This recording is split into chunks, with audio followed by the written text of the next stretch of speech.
ikasle maiteok, gaurkoan munduaren antolamendu ekonomikoa azalduko dizuet. Guazen ba, lehenik jarduera ekonomikoak zer diren definitu behar dugu.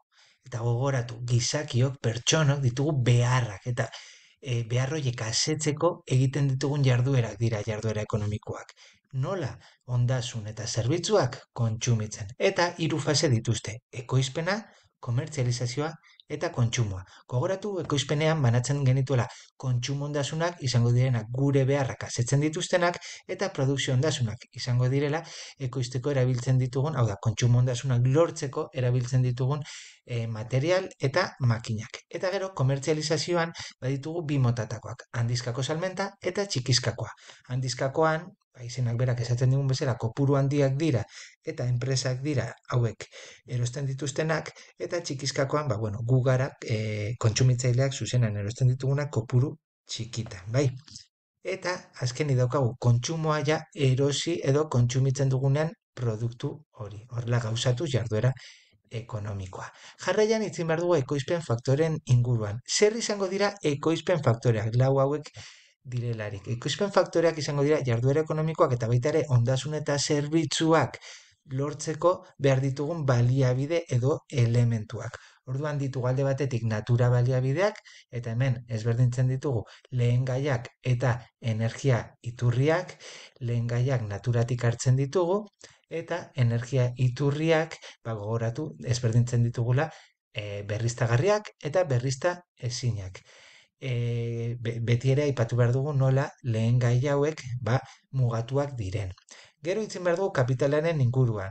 Kapitala banatzen dugu bitan, kapital fisikoa, hauek izango dira gauza materialak, eta kapital finantzarioa izango dela dirua. Gero jarraian daukagu lana, eta lana izango da gizakiok egiten duguna, ezta? Eta beti ere, hau zeren araberako izango da prestakuntza eta esperientziaren araberakoa. Eta azkenik, teknologia eta jakintzak egiten digutena da, egiten dugun lanaren produktibitate hori handitzea. Jarraian itzin behar dugu eragile ekonomikoen inguruan, eta hemen ditugu hiru: pertsonak, enpresak eta estatua. Pertsonak guk zer egiten dugu? Lan egiten dugu soldata baten truke, eta gero, irabazten dugun dirua, erabiltzen dugu jarduera ekonomiko horiek kontsumitzen, ez? Gehien bat, elikagaiak erosten, eta baita ere, diruaren gehiengoa doakigu etxearen alokairu edo hipotekan. Gero daukagu ditugu enpresak. Hauek, ondasun eta zerbitzuak eskaintzen dizkigute, lan ematen diote pertsonei, ze pertsonek lan egin dezakete enpresa pribatuetan edo estatuarentzat, eta beraien helburua etekin ekonomikoak ateratzea da. Eta gero daukagu estatua, eta estatuaren helburua enpresena ez bezala izango da pertsonei, edo pertsonen beharrak asetzea, bai, eskaintzen, zerbitzu ezberdinak, bai. Gero sektore ekonomikoen inguruan itzengo dugu. Lehenik daukagu lehenengo sektorea, eta hau bideratuta dago lehengaiak lortzera naturatik, bai? Orduan ditugu hemen adibidez ikusten dugun bezala nekazaritza, abeltzaintza eta arrantza. Bigarren sektoreak zer egiten dugu? Lehenengo sektoretik hartzen diren baliabide horiek eraldatu egiten ditu eta produktu erdilandu bihurtu. Hemen ikusten dugun bezala. Baina, bigarren sektorearen barruan ere sartzen da eraikuntza. Eta gero, hirugarren sektorean hemen ez dugu ondasunen inguruan hitz egin behar. Zerbitzuen inguruan baizik. Hemen dagoago adibidez zerbitzu bat, izan dena garraioa, baina baditu ere turismoa, hezkuntza, osasungintza, merkataritza, eta abar. Bai? Eta hirugarren sektorearen barruan badaukagu alde batetik, adibidez, kalez-kaleko merkatuan lan egiteko ez da prestakuntzarik behar, ezta? Eta horren kontrakoa izango litzateke laugarren sektorea, prestakuntza handia behar duten lanak, ezagutzan oinarrituta daudenak, bai? Jarraian, itzengo dugu sistema ekonomikoen inguruan, eta taula konparatiboa prestatu dizuet esan dizuen bezala, sistema kapitalista eta ekonomia planifikatutako sistemaren artean. Nola ditzen da sistema kapitalista ere? Merkatu ekonomia, eta ekonomia planifikatutako sistema komunista ere deitzen da. Nolakoak dira ekoizpen bideak? Kapitalistan izango dira pribatuak, enpresa pribatuak, edo enpresa pribatuek kontrolatuko dute dena, eta aldiz, sistema komunistan estatuaren esku dago. Eta honek hartuko ditu erabaki ekonomikoak. Zer produzitu, nola, ze prezioetan, eta abar. Ezaugarri nagusia sistema kapitalistan izango da eskaintza eta eskariaren legea. Eta honen arabera prezioak igo edo jaitsiko dira. Eta ekonomia planifikatutako sisteman azpimarragarria da ezberdintasun ekonomikoak ezabatzea bilatzen duela. Dena era ekitatiboan banatzen duela, baina beti ere ba, gehiago behar duena lagunduz, ez?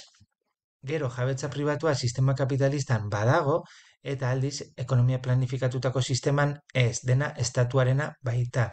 Ekonomiaren kontrola horregatik merkatuak dauka, enpresa pribatuen bitartez, hauek arautzen dute merkatu hori, eta ekonomia planifikatutako sisteman estatuak dauka hori esan dugun bezala.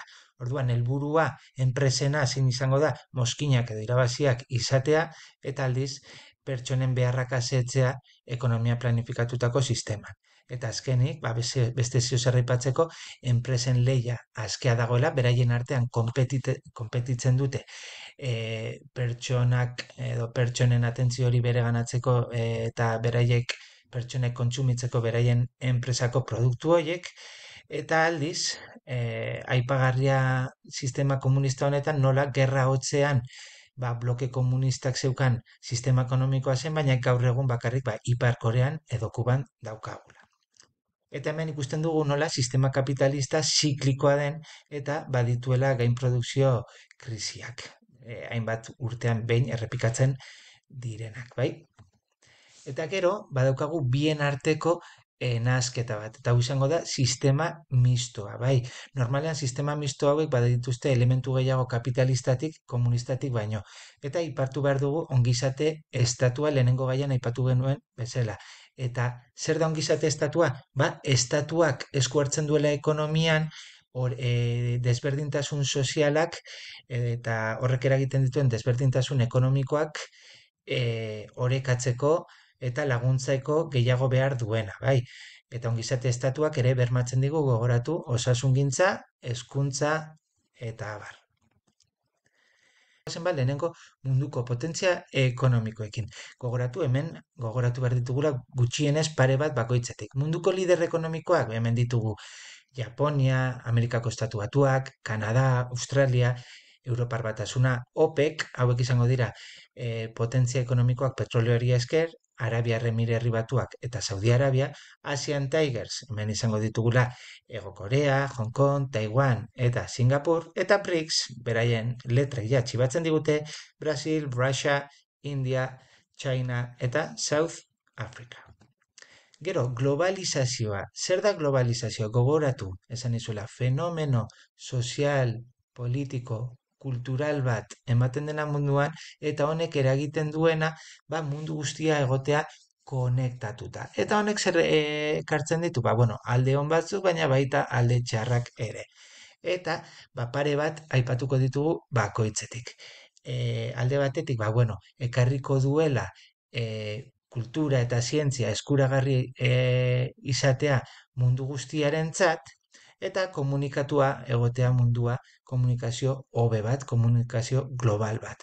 Baina alde txarrak ere baditu. Adibidez, eragin negatiboa daukala berotze efektua, bai?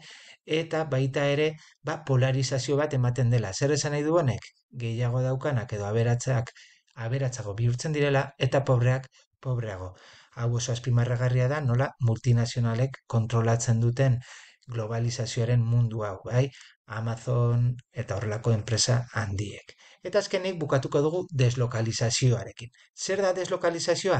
Enpresa bat ixtea adibidez hemen Euskal Herrian, irekitzeko beste leku batean, normalean adibidez Asia egoekialdean, zertarako gastuak murrizteko eta irabaziak handitzeko.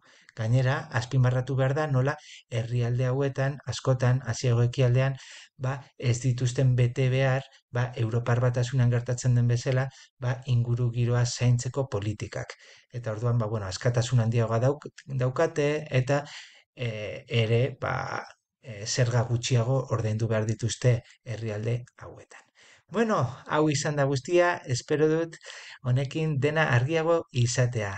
Animo, agur agur!